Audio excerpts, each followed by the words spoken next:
maybe you're going to your first yoga class or maybe you want to practice yoga at home and you're like, oh, how should I dress to practice yoga? I saw many people and they seem to have some leggings or some stuff. So know that in yoga, the clothes are really not important at all. We actually don't want to think about the clothes when we are practicing. So the only recommendation will be to wear clothes that will allow your mind to not be bothered by the clothes during the practice.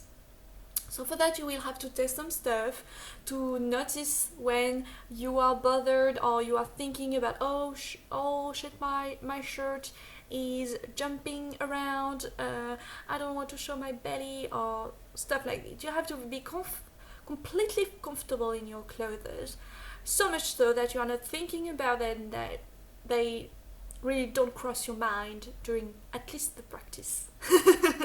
So stay comfortable.